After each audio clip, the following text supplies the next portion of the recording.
Assalamualaikum warahmatullahi wabarakatuh.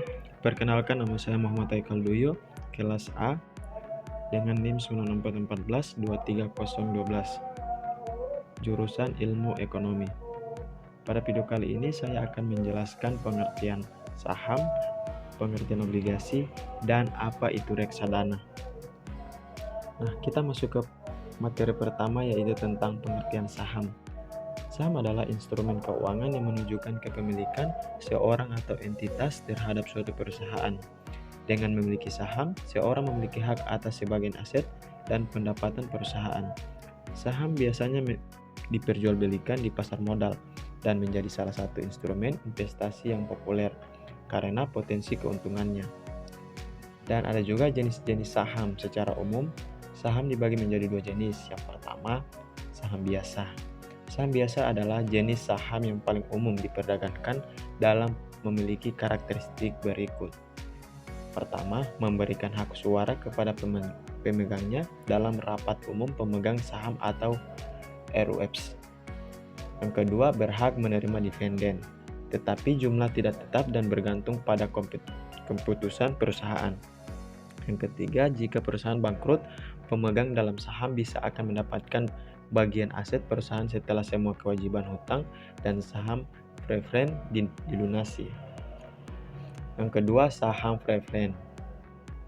Saham preferen memiliki karakteristik yang lebih menyerupai obligasi karena memberikan keuntungan tertentu kepada pemegangnya, yaitu pemegang saham.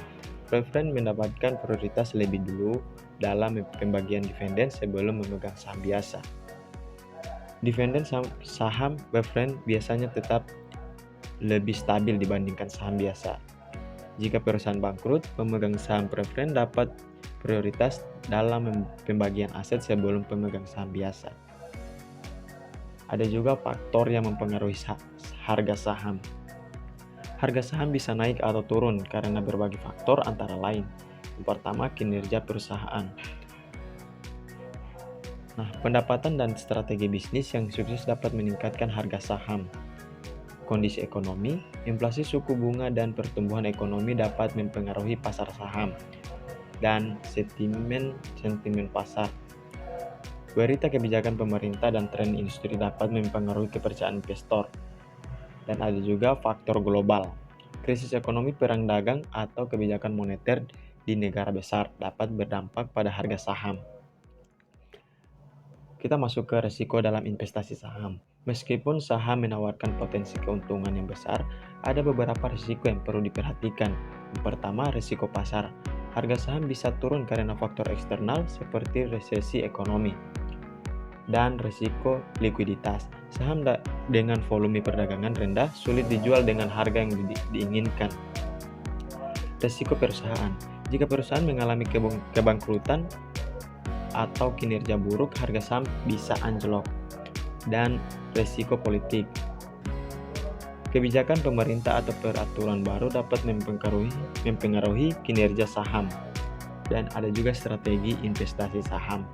Investor dapat menggunakan beberapa strategi tergantung pada tujuan mereka. Yang pertama, investasi jangka panjang, trading jangka pendek, dan diversifikasi. Kita masuk ke kesimpulannya. Nah, saham adalah instrumen investasi yang menawarkan peluang keuntungan besar tetapi juga memiliki risiko. Pemahaman tentang jenis saham, cara kerja, faktor, dan mempengaruhi harga, dan strategi investasi sangat penting sebelum terjun ke dunia saham. Dengan analisis yang tepat dan manajemen risiko yang baik, saham bisa menjadi pilihan investasi yang menguntungkan dalam jangka panjang.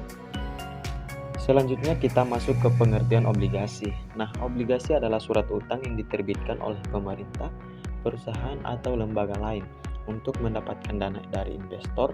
Dengan membeli obligasi, investor pada dasarnya meminjamkan uang kepada penerbit obligasi dan akan menerima pembayaran bunga secara berkala, serta mengembalikan pokok pinjaman pada saat jatuh tempo. Obligasi sering digunakan sebagai alternatif investasi selain saham karena memberikan pendapatan tetap dalam bentuk bunga atau kupon. Obligasi juga memiliki tingkat risiko yang lebih rendah dibandingkan saham, tergantung pada kredibilitas penerbitnya. Dan ada juga jenis-jenis obligasi. Obligasi memiliki berbagai jenis yang dibedakan berdasarkan penerbit. Yang pertama, obligasi pemerintah. Nah, obligasi pemerintah ini diterbitkan oleh pemerintah untuk mendanai kebutuhan negara. Contoh di Indonesia, surat utang negara SUN atau obligasi retail di Indonesia dan suku retail SR. Memiliki risiko rendah karena dijamin oleh pemerintah. Yang kedua, obligasi koperasi diterbitkan oleh perusahaan untuk membiayai ekspansi atau proyek tertentu.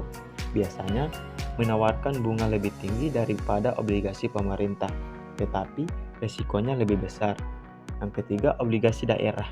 Nah, obligasi daerah ini diterbitkan oleh pemerintah daerah untuk membiayai proyek infrastruktur seperti jalan atau rumah sakit. Umumnya tersedia di negara maju, tetapi di Indonesia masih terbatas. Dan ada juga cara kerja obligasi. Investasi obligasi melibatkan beberapa tahap. Yang pertama, penerbitan obligasi. Pemerintah atau perusahaan menerbitkan obligasi dengan nilai nominal, tingkat kupon, dan jangka waktu tertentu. Yang kedua, pembelian obligasi.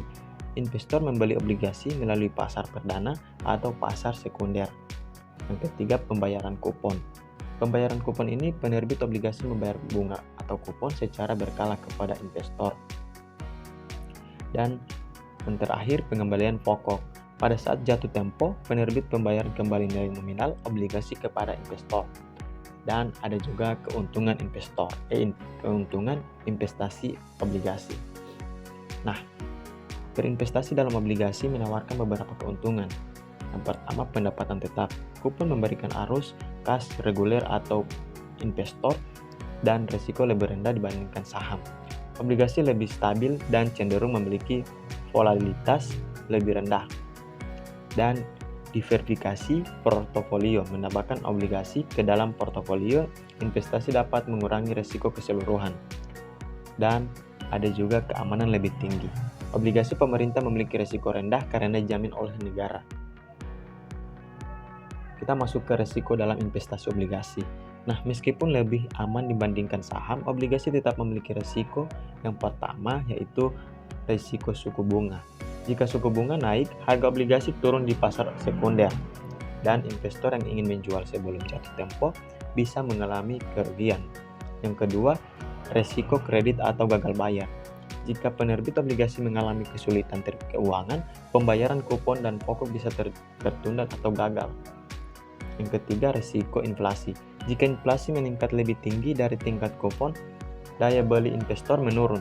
Yang keempat, risiko likuiditas. Tidak semua obligasi mudah diperjualbelikan di pasar sekunder, terutama obligasi koperasi yang kecil. Selanjutnya kita masuk ke materi yang terakhir, yaitu tentang apa itu reksadana. Nah, reksadana adalah salah satu bentuk investasi yang menghimpun dana dari masyarakat dan mengolahnya dalam berbagai instrumen keuangan seperti saham, obligasi, dan pasar uang. Dan yang terkumpul dikelola oleh manajer investasi, yaitu pihak profesional yang bertanggung jawab dalam menentukan strategi investasi agar memperoleh keuntungan yang optimal bagi para investor. Dan ada juga cara kerja reksadana.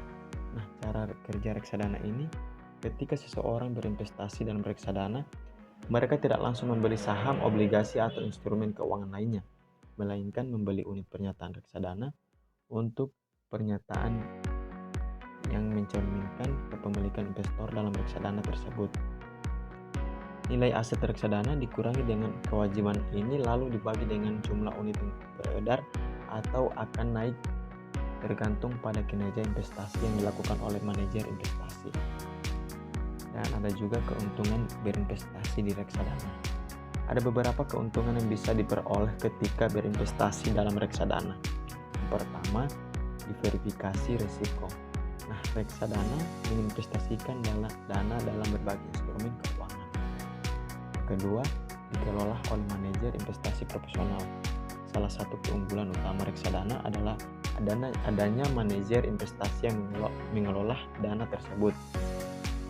Yang ketiga, likuiditas yang tinggi. Investor dapat membeli atau menjual unit pernyataan reksadana kapan saja sesuai dengan ketentuan yang berlaku. Hal ini membuat reksadana lebih fleksibel dibandingkan dengan beberapa instrumen investasi lainnya yang mungkin memerlukan waktu yang lebih lama untuk dicairkan. dan ada juga jenis-jenis reksadana. Reksadana terbagi ke dalam beberapa jenis berdasarkan instrumen investasi yang digunakan. Antara lain, yang pertama, reksadana pasar uang. Nah, reksadana pasar uang ini menginvestasikan dana dalam instrumen pasar uang seperti deposito, sertifikat Bank Indonesia, dan obligasi jangka pendek atau kurang dari 1 tahun. Yang kedua, reksadana pendapatan tetap. Reksadana ini mengalokasikan sebagai besar dana ke dalam obligasi atau surat utang. Yang ketiga, reksadana campuran. Nah, reksadana ini menggabungkan investasi dalam saham, obligasi, dan pasar uang dengan porsi yang bervariasi, menawarkan keseimbangan antara risiko dan dana saham. Sebagian besar dalam reksadana ini diinvestasikan ke dalam saham. Yang kelima, reksadana indeks. Reksadana ini dirancang untuk meniru kinerja suatu indeks saham tertentu seperti indeks LQ45 atau IDX 30. Yang keenam, reksadana ETF. ETF adalah reksadana yang diperdagangkan untuk bursa efek seperti saham. Demikian dari saya. Wassalamualaikum warahmatullahi wabarakatuh.